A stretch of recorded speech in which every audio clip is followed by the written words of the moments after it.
Hello students, welcome to our channel. आज हम discuss करने जा रहे हैं बीबीए जामिया 2019 का question paper.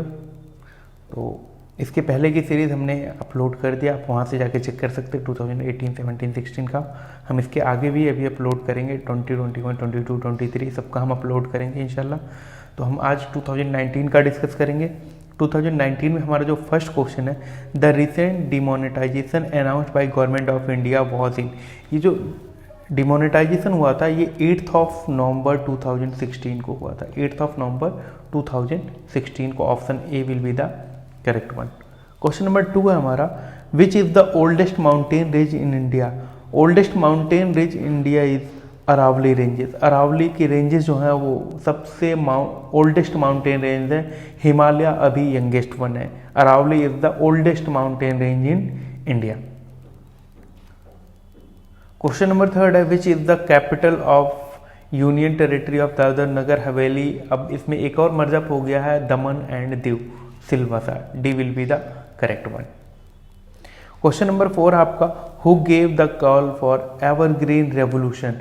M S Swaminathan is known as the father of green revolution in India. M S Swaminathan is known as the father of green revolution in India and he called for the evergreen revolution, MS Swaminathan. Fifth question आपका, the place of India receiving the lowest rainfall is. अगर हम lowest rainfall की बात करेंगे तो एक इस जगह का नाम आता है जैसलमेर, जो राजस्थान में है, जैसलमेर। अगर ये ऑप्शन में है तो आप हमेशा इसे लगाएंगे, जैसलमेर। लेकिन यहाँ पे जयपुर दिया हुआ है, श्रीनगर, कोलकाता। तो यहाँ पे लेकिन लेह भी है ना, वो जैसलमेर के जितना ही लगभग यहाँ पे सबसे कम रेनफॉल पाई जाती है। लेकिन जैसलमेर टॉप पे, उससे थोड़ा सा ही ज़्यादा कहाँ पे पाया जाता है, लेह में, लेह लद्दाख। ठीक है, लद्दाख में बहुत कम बारिश होती है। क्वेश्चन नंबर 6 आपका, where is the national stock exchange located. National stock exchange कहाँ पे लोकेटेड है, ये कहाँ पे है, मुंबई में। क्वेश्चन नंबर 7 आपका, the last Mughal emperor was. The last Mughal emperor was Bahadur Shah Zafar second. He was a poet. वो एक पोएट भी थे और एक जिनके टाइम पे आपने मिर्ज़ा गालिब नाम सुना होगा, वो भी इन्हीं के टाइम पे हुआ करते थे। Bahadur Shah Zafar second was the last Mughal emperor who was the leader of the revolt of 1857। Sepoy mutiny के नाम से जाना जाता है, जब फर्स्ट वॉर ऑफ इंडिपेंडेंस 1857, वो इसके लीडर भी थे, Bahadur Shah Zafar second was the leader of sepoy mutiny. Question number 8 था आपका, who is known as the Napoleon of India. Samudragupta is known as the Napoleon of India. Option B will be the correct one. Question number 9 में हम देखेंगे, who was the first women president of Indian National Congress. Annie Besant was the first women president of Indian National Congress. Option C will be the correct one. Question number 10 है हमारा, in which state has almond as its state tree. Jammu and Kashmir का जो state tree है वो almond है। Question number 11 देखेंगे हम, what is the acid present in lemon. Lemon में साइट्रिक एसिड प्रेजेंट होता है। कौन सा एसिड प्रेजेंट होता है, citric acid. Citric acid is present in lemon. Question number 12 हमारा, which is the donor blood group. Donor blood group A होता है और receiver blood group A B होता है। तो यहाँ पे D will be the correct one. Donor जो होता है वो ओ होता है। क्वेश्चन नंबर 13 हमारा, in which state the elephant falls located. Elephant falls Meghalaya में लोकेटेड है। कहाँ पे लोकेटेड है, मेघालय में। क्वेश्चन नंबर 14 है आपका, the song Vande Mataram was composed bye. Song Vande Mataram was composed bye Bankim Chandra Chatterjee. Bankim Chandra Chatterjee composed song Vande Mataram. Question number 15 है आपका, Indian army was established in. Indian army was established in 1895। Question number 16 आपका, which of the following country has a border with India in the north west. अगर हम north west की बात करेंगे, ऊपर के इलाके में, तो नॉर्थ वेस्ट की बात करेंगे तो वहाँ पे पाकिस्तान आपका बॉर्डर शेयर करता है और अफगानिस्तान 106 किलोमीटर की बाउंड्री, सबसे कम बाउंड्री शेयर करता है। यहाँ पे पाकिस्तान तो आपका ऑप्शन में है भी नहीं। तो नॉर्थ वेस्ट की अगर हम बात करेंगे तो आपका अफगानिस्तान ही आएगा, क्योंकि पाकिस्तान यहाँ पे ऑप्शन में भी नहीं है। क्वेश्चन नंबर 17 आपका, which is following Indian peninsular river known as the Dakshin Ganga. पहले हम देख लेते हैं पेनिनसुला होता क्या है। Peninsula is the area which is covered by 3 sides of water body. जो कोई भी एक लैंड एरिया है जो 3 साइड से लगभग वाटर बॉडी से कवर हो, जैसे हमारा नीचे का इलाका जैसे हम देखते हैं आपका ओडिशा हो गया, आंध्र प्रदेश हो गया, केरल हो गया, गोवा हो गया, ये जो नीचे के हमारे हैं सदर्न स्टेट्स हैं उन्हें हम पेनिनसुला बोलते हैं। क्या बोलते हैं? पेनिनसुला। तो जो हमारे साउथ के दक्षिण गंगा जिसे बोला जाता है उसका नाम गोदावरी है। और दक्षिण गंगा क्यों बोला जाता है? क्योंकि लगभग इसमें पूरे साल पानी रहता है, इसलिए इसे दक्षिण गंगा के नाम से जाना जाता है।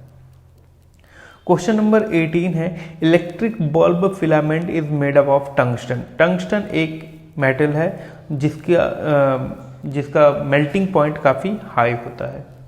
क्वेश्चन नंबर 19 पे आते हैं हम, विच of the following is used in pencil. Pencils में ग्रेफाइट यूज किया जाता है। क्या यूज किया जाता है? Graphite.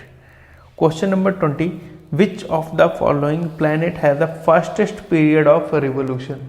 Fastest period of revolution किसका होता है? मरकरी का। मरकरी का सबसे फास्टेस्ट पीरियड ऑफ रेवोल्यूशन होता है जो लगभग 88 डेज का होता है। क्वेश्चन नंबर 21 है आपका, the hardest substance available on the earth is. The hardest available known substance is diamond. Diamond is the purest form of carbon. Question number 22 है आपका, light year is a unit of. Light year is a unit of distance, जो basically हम space की distance को major करने के लिए use करते हैं। जो लाइट ईयर है ये बहुत ज़्यादा दूरी को मेजर करने के लिए यूज किया जाता है। जनरली हम मीटर किलोमीटर वगैरह के डिस्टेंस के लिए यूज करते हैं, लेकिन लाइट ईयर जो लॉन्ग डिस्टेंस होते हैं उन्हें लाइट ईयर में हम मेजर करते हैं। क्वेश्चन नंबर 23 आपका, rainbow is due to. Rainbow reflection और dispersion of sunlight by water droplets होता है। Option D will be the correct one. Question number 24 आपका, open market operation. Open market operation basically क्या है? कोई गवर्नमेंट सिक्योरिटीज है जिसे आरबीआई मार्केट में सेल करता है, उसे बोलते हैं हम ओपन मार्केट ऑपरेशन, जो एक क्या है? एक क्रेडिट पॉलिसी है। क्या है? Is a part of credit policy. Open market operation government की सिक्योरिटीज को आरबीआई मार्केट में सेल करता है, उसे बोलते हैं ओपन मार्केट ऑपरेशन, जो एक क्रेडिट पॉलिसी है। The mid day meal scheme was launched on. Mid day meal scheme जो है वो आपका 15 अगस्त 1995 में लॉन्च हुआ था। Option C will be the correct one, 15 अगस्त 1995। In India the term black revolution. Black revolution basically आपका क्रूड ऑयल से रिलेटेड था, तो यहाँ पे जो क्रूड ऑयल होगा वही आपका करेक्ट होगा, crude oil C. Self dependence in the production of petroleum crude oil. Self dependence का मतलब था यहाँ पे हम एथेनॉल वगैरह हम अपने क्रूड ऑयल में मिक्स करते थे ताकि हमें बहुत ज़्यादा इंपोर्ट ना करना पड़े। एथेनॉल वगैरह हम मिक्स करते हैं क्रूड ऑयल में। विच of the following items would not appear in a companies balance sheet. जो कंपनी का सेल्स रेवेन्यू होता है वो कंपनी के बैलेंस शीट में अपीयर नहीं होता। Revenue from sales of companies product. Option C will be the correct one. Question number 28 है आपका, which of the following is the first Indian private company to sign an accord with government of Myanmar for oil exploration in 2 offshore blocks in that country. तो ये इधर oil ने Myanmar government के साथ deal किया है। Question number 29 पे आते हैं हम आपका, the Dronacharya award is given to. Dronacharya award किसको दिया जाता है? कोचेस को दिया जाता है, कोचेस को। क्वेश्चन नंबर 30 है आपका, what is the name of the person that control a football match. जो फुटबॉल मैच को कंट्रोल करता है उसे रेफरी बोलते हैं, रेफरी। क्वेश्चन नंबर 31 है आपका, अंपायर क्रिकेट मैच को करता है। गोलकीपर बेसिकली फुटबॉल में और आपका हॉकी में भी होता है गोलकीपर, लेकिन वो मैच को कंट्रोल नहीं करता, वो एज अ प्लेयर प्ले करता है वहाँ पे, ना कि मैच को कंट्रोल करता है। रेफरी और अंपायर ही मैच को कंट्रोल करते हैं। अंपायर क्रिकेट में कंट्रोल करते हैं, रेफरी फुटबॉल में कंट्रोल करते हैं। क्वेश्चन नंबर 31 है आपका, who was the first Indian to win an individual medal in Olympics. जो फर्स्ट इंडियन जिन्होंने इंडिविजुअल मेडल जीता था उनका नाम था KD जाधव, जो 1952 हेलसिंकी में हुआ था ओलंपिक्स। इन्होंने रेसलिंग में पहला इंडियन इंडिविजुअल मेडल जीता था। इसके पहले हम हॉकी वगैरह में जीत चुके थे, लेकिन इंडिविजुअल में नहीं जीते थे। First Indian individual medal won by KD Jadhav. Option D will be the correct one, 1952 Helsinki में हुआ था ये Olympics. 32. Who is the author of the book Changing India? Changing India is a book written by Manmohan Singh, Dr. Manmohan Singh, who is the ex-Prime Minister of India.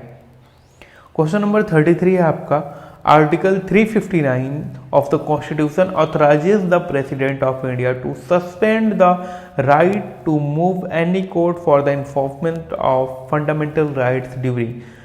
आपको सबसे पहले ये पता होना चाहिए कि जो आपका आर्टिकल 19 है वो सबसे पहले सस्पेंड हो जाता है जब आपके यहाँ पे क्या लगती है, नेशनल इमरजेंसी।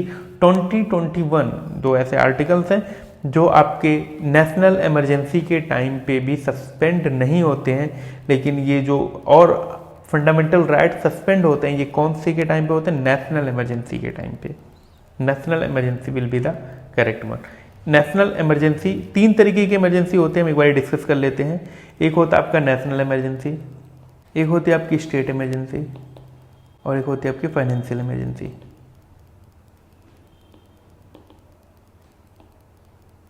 अगर हम आर्टिकल की बात करें, आर्टिकल 352, आर्टिकल 356, आर्टिकल 360, ये तीन आर्टिकल है जो बार बार पूछे जाते हैं, ठीक है। और इंडिया में इमरजेंसी 3 बार इम्पोज हो चुकी है। एक बारी हुई थी 1962 में, नेशनल इमरजेंसी की बात करें, एक बारी हुई थी 1971 में, और एक बार हुई थी 1975 में। ये 3 ऐसे डेट है जहाँ पे इमरजेंसी इम्पोज हुआ है इंडिया में, national emergency. 1962 Indo China war, 1971 Bangladesh liberation war चल रहा था, 1975 में इंदिरा गांधी ने सो कॉल्ड इमरजेंसी लगाया था, ठीक है। तो नेशनल इमरजेंसी ये 3 बार लग चुका, और ये इमरजेंसी 3 टाइप की होती है। नेशनल इमरजेंसी जिसमें पूरे कंट्री के अंडर इमरजेंसी सिचुएशन होता है, लोगों के फंडामेंटल राइट्स वगैरह सस्पेंड कर दिए जाते हैं। स्टेट इमरजेंसी बेसिकली जब किसी भी स्टेट में गवर्नमेंट वहाँ की पूरे तरीके से अप्लाई नहीं हो पाती है तो स्टेट इमरजेंसी प्रेसिडेंट लगा देता है। फाइनेंशियल इमरजेंसी एक ऐसी इमरजेंसी जो आज तक कभी भी इंडिया में नहीं लगी है, ठीक है। क्वेश्चन नंबर 34 देखेंगे हम। Right to freedom of religion as enshrined in article 25 to 28 includes freedom of conscience, बिल्कुल आर्टिकल 25 यही कहता है आपका। Free profession, practice of propagation of religion, सब कुछ यहाँ पे सही है। All of the above will be the correct one. Question number 35 देखेंगे हम। Red data book contain data of, red data book में थ्रेटन्ड स्पीसीज के नाम होते हैं जो कंटेन करते हैं कि कौन कौन सी स्पीसीज थ्रेटन्ड है। Option D will be the correct one. Question number 36 है। A light sensitive device that converts drawing, printed text और other images into digital form is known as scanner. Scanner किसी भी चीज को डिजिटल फॉर्म में convert करता है। 37th question है। 15 September is celebrated internationally as, 15 सितंबर को हम इंटरनेशनल डेमोक्रेसी डे को की तरह सेलिब्रेट करते हैं। 15 September is known as international democracy day. Question number 38 है आपका। Monetary policy as an arm of the economic policy is administered by, जो देखिए 2 तरीके की पॉलिसी होती है, एक मॉनेटरी पॉलिसी होती है, एक मॉनेटरी पॉलिसी होती है, एक फिस्कल पॉलिसी होती है। Fiscal policy government of India control करता है, मॉनेटरी पॉलिसी आरबीआई, पैसे के टर्म्स को कौन कंट्रोल करता है, आरबीआई। और फिस्कल पॉलिसी जैसे टैक्स कितना इंपोज करना है, किस चीज़ पे टैक्स नहीं लगाना है, ये सब किसका काम है, गवर्नमेंट ऑफ इंडिया का काम है। लेकिन कितनी पैसे प्रिंट करने हैं, कितना क्या करना है, कौन से बैंक को लाइसेंस देना है, क्या नहीं करना, मॉनेटरी टर्म ये आरबीआई के कंट्रोल में आते हैं। इसके कंट्रोल में आते हैं reserve bank of India. Question number 39। 1 people, 1 state, 1 leader was the policy of Adolf Hitler. He was the chancellor of Germany and due to him, इन्हीं की वजह से, हिटलर की वजह से ही सेकेंड वर्ल्ड वॉर हुआ था, ऐसा माना जाता है। क्वेश्चन नंबर 40 आपका। India announce the successful conduct of anti satellite missile test called mission Shakti. Mission Shakti आपका हुआ था 27 मार्च 2019 को, 27 मार्च 2019 को।